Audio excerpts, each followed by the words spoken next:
Why is Wrath of the Lich King such a big deal? It is, like, I'm constantly in a queue when I'm trying to play in the evening. It is crazy.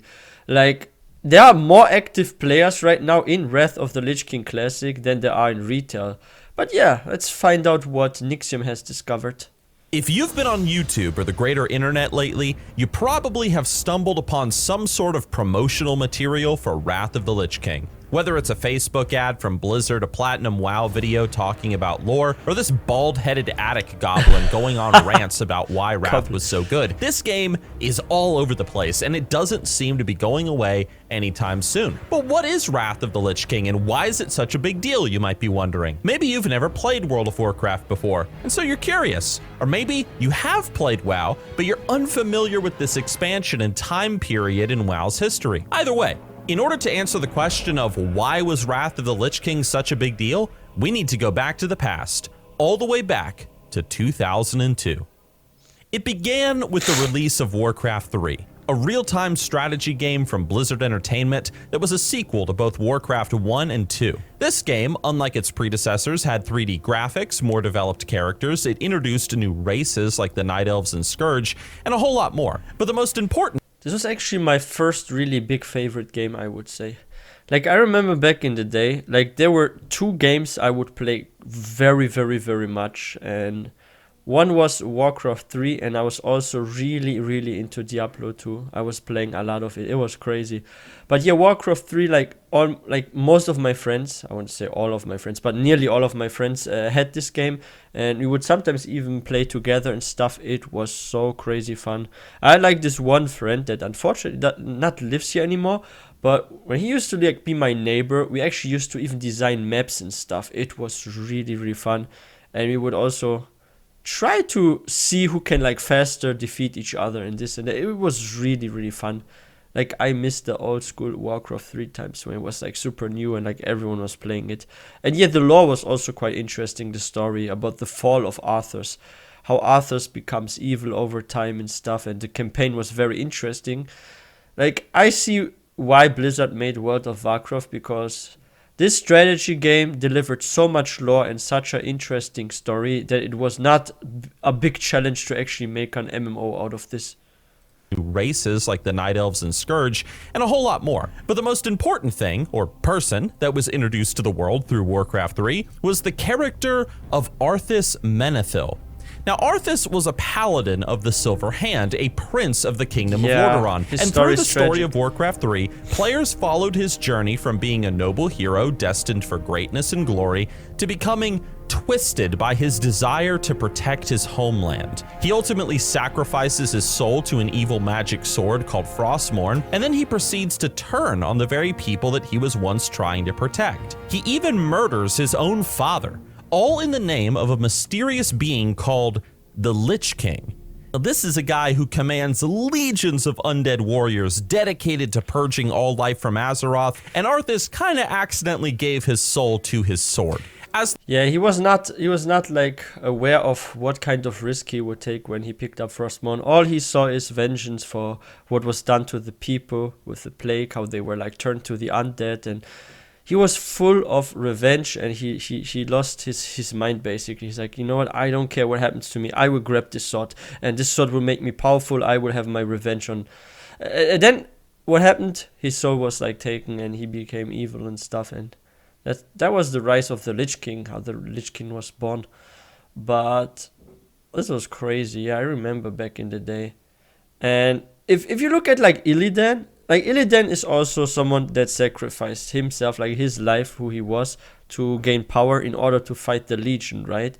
And if you're like playing the Demon Hunter starting questline, all that, you're being even taught about like, it's all about sacrifice. Sometimes to achieve a goal and to protect the ones you care about in Azeroth, you need to sacrifice. So I feel like in a way there are like a lot of similarities between Arthas and Illidan, except that like Arthas, he didn't know the true risk, and Illidan kind of knew, okay, if I do this, this will happen to me. If I do this and that, like he was more aware than Arthas, and that's why Arthas fell and his soul was taken.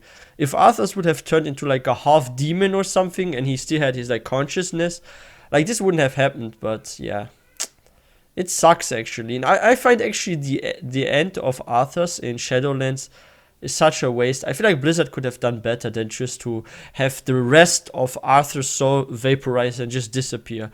He gets forged into a freaking weapon, like his soul from Arthur's, and then once the raid is over and stuff, you see, oh, there's Arthur's soul because this sword is no longer evil and it came out, and yeah, this is so stupid. And then Arthur's just his soul you see disappear. That's it. That's the end. It was so weird. Like the ending, at least, like what I like so much about Wrath of the Lich King, the expansion, the ending, when like Arthur's he dies and that with his father and all that. Like this was actually an exciting ending because there was some meaning behind everything and all the souls get freed and all that. But if you look at like the ending of Arthur's in Shadowlands, it had no meaning or no nothing. Like it's not even super emotional. I find like the Wrath of the Lich King ending is more emotional than the one in Shadowlands for Arthas. As the story continues, Arthas ultimately fights against this Night Elf Demon Hunter, who is nowhere near as cool as Malfurion, and he soon ascends the Frozen Throne in Northrend to unite himself with the Lich King, becoming one with him and the new master over the Scourge. That is how Warcraft 3 ends. Arthas seated atop a frozen spire, falling into a hibernation, waiting for his time to rise again to lead the Scourge in an effort to purge all life from the world. Warcraft 3 was an absolute massive success for Blizzard Entertainment, bringing the company huge amounts of revenue, as well as credibility for being an A-level developer of games. And Arthas Menethil, who had been the primary character in Warcraft 3, quickly became one of gaming's most iconic villains. The Fallen Prince, the Runeblade Frostmourne, the Frozen Throne. People loved Arthas and they couldn't get enough of him. Warcraft 3 had ended on a cliffhanger though with the new Lich King, and so everybody was waiting on the edge of their seat, wondering what's gonna happen next. But instead of making a Warcraft 4, another strategy game, and continuing the story of Arthas, Blizzard decided to make a rather controversial decision.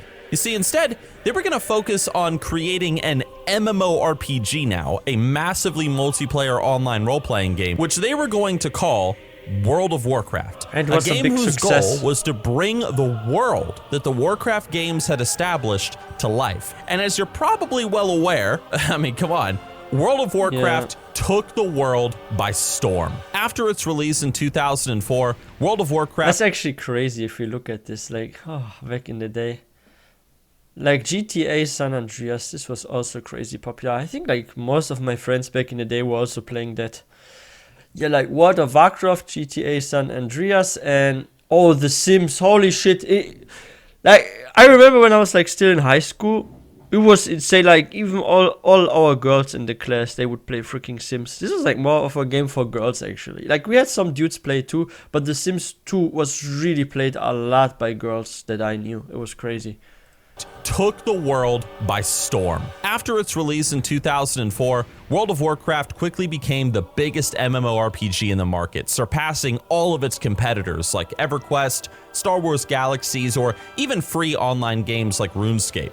Players loved the open world element to the game, the classes, the races, the lore, and the storytelling that Blizzard had crafted for them. It was a new age in gaming, certainly. Even South Park picked up on it and made a full parody episode of the game. And as World of Warcraft's popularity grew, so too did Blizzard's desire to create an expansion continuing the story of the game.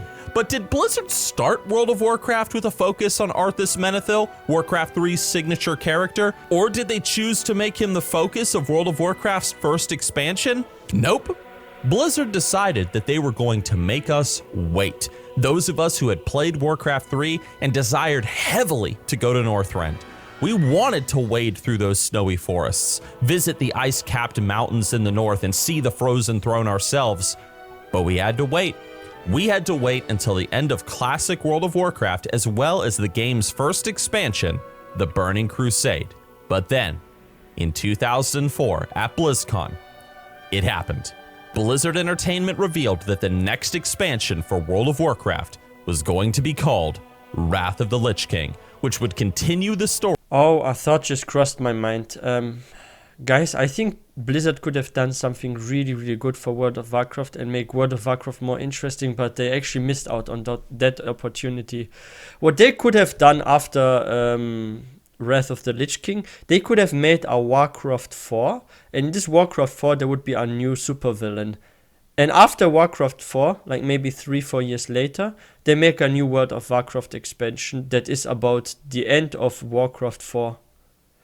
Why didn't Blizzard do this? Because now the issue is, and this is something, that's why I also think Wrath of the Lich King is super popular and crazy hyped, and more hyped than retail now. At least like there are more active players at this moment there. And it's because Warcraft 3 built up excitement, and people wanted to have the final and the conclusion of what will happen to Arthas, his fate and stuff. And then what happened after that? We got Cataclysm, and Cataclysm was not as popular. Why? Because there was no backstory from like another game, like let's say a Warcraft 4, like I just mentioned, and it was not so exciting. And what happened then? We got Mists of Pandaria, and Mists of Pandaria people were like, what is this, the Pandaren? Who is the Arc villain? Wait, what? Garrosh? Garrosh? Why? He was a good guy. Why is he evil? And no, he doesn't have such a bad, tragic backstory. He's a villain, but his background is not as evil and as twisted as like the one from Arthas, where he like even went on his own people on mass slaughter and this and that. Like, I feel like the excitement, it diminished over time, right? And this was also just because of Warcraft 3. So because there was no Warcraft 4, in my opinion, that's why the excitement was not as strong for the expansions that came after Wrath of the Lich King, and it just diminished, and then we reached BFA and Shadowlands and everything was down. And this is the issue. Like, I don't get why not the last couple 4-5 years they thought about making a Warcraft 4. Even if they went the Cataclysm and Mist of Pandaria route, like around Warlords of Draenor, that would have been the latest time, in my opinion, where they could have added a Warcraft 4. And then a 3-4 year break for World of Warcraft, and then a cool expansion, a really cool one. And not release every like 2 years or so an expansion or something. And it's not so exciting, right? Story of Arthas Menethil where it was left off in Warcraft 3. The Lich King had now awakened, his undead hordes were ravaging across Azeroth, and now it would fall to us, the heroes of the Horde and the Alliance, to defeat him in his own Northland domain. Blizzard was excited, the players were excited, World of Warcraft was now boasting a population of over 12 million active players. That's insane, right? Time. It was time to conclude what began all those years ago in 2002, and put an end to the tyranny of the Lich King. So how did it go, you might be wondering? Well, to be honest, Wrath of the Lich King was a mixed bag in terms of a WoW expansion for those of us that played it. Despite it being considered the best World of Warcraft expansion ever made, and arguably so, there were some things about this expansion that did leave people upset. For one thing, for a lot of people, this was going to be their last WoW expansion. They had specifically chosen to play this game solely for the fact that they wanted to kill the Lich King, and now they would. So Wrath had a bit of a bittersweet feeling to it, like you were playing the final days of the game in its prime, which ultimately ended up to be true. Wrath also had, of course, some gameplay and story issues going on with it. Wrath introduced a lot of tank and spank gameplay to the game and its dungeons. The raids at release were pathetically easy. Wintergrasp lag. The Trial of the Crusader tournament was kind of odd from a story perspective. Yeah. And even things like Looking for Group appeared at the end of Wrath of the Lich King, which has been a highly controversial feature in WoW ever since its release into the game. Yeah, Trial of the Crusader, I never understood this, because they're sending their own people into death or something, and how like the Horde and the Alliance come together, and there's this kind of competition and stuff, and they're actually weakening themselves by fighting against each other instead of joining forces against Arthas. Like, this was a bit of a contradiction as well, right? Like, this was so weird, and then Arthas shows up, and then the ground breaks, we fall into some sort of cave, and then there's this giant bug that we have to kill. It was so weird. I feel like, yeah, they could have done better with this. Like, it is weird.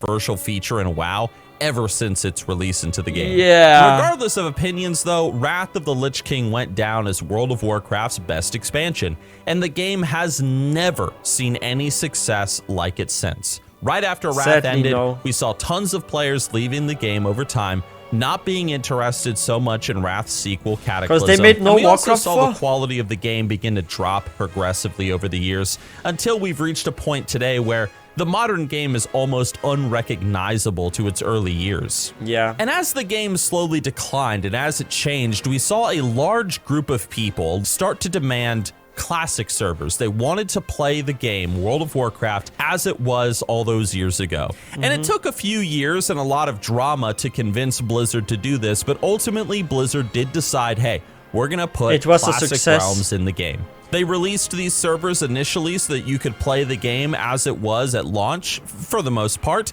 and it was a huge success for Blizzard. Yeah. And sometime later, they released the Burning Crusade, World of Warcraft's first expansion again, and that too was an absolute massive success. Tons of people were playing World of Warcraft again, old players were coming back to re-experience old nostalgic memories, and Blizzard was just having a good time, making some money from classic WoW. Now, I can't say there was a lot of success going on in the modern game during this time, but, you know, it is what it is. But now, we have finally reached a very pivotal moment in World of Warcraft's history. This is the same with New World. I feel like if you want an MMO to be like really successful, your story, your questing experience, it also needs to be very, very, very good. There needs to be some fantasy about it, right? Like some interesting story. It needs to be exciting. Like if you do one quest, you want to know of the quest chain, what will happen next, right? Like there needs to be some excitement that's building up while you are going through an expansion. And I feel like especially around like BFA, it started to diminish and the excitement became even less and stuff. Like one thing that I like about retail a lot is you can farm a lot of mounts and you can get a lot of transmogs, make your character look beautiful. And if you look at like the models and it has like less pixels and stuff, like the characters that you can make, they look way better in retail than they do in classic. And you have like so many mounts you can farm that look even really cool some. We have like a freaking firebird you can fly on that you can get from like the Firelands. You can get like a skeleton raptor you can ride on if you do the archaeology achievement and stuff. Like it is crazy. Like there's so many cool mounts and stuff, but the story is it starts to lag sort of. And like I said, they should have made a Warcraft 4 already, but because they don't make such a game anymore, this is a big problem. What I hope they are doing, and this is like maybe actually their plan, they want to make a Warcraft 4 so they can make a World of Warcraft 2. So the only reason why maybe Blizzard didn't make a Warcraft 4 is because they're waiting to finish World of Warcraft and then do a Warcraft 4, and then 2 or 3 years later they make a World of Warcraft 2 out of this or something. I hope that is their plan. Otherwise the franchise will maybe die out.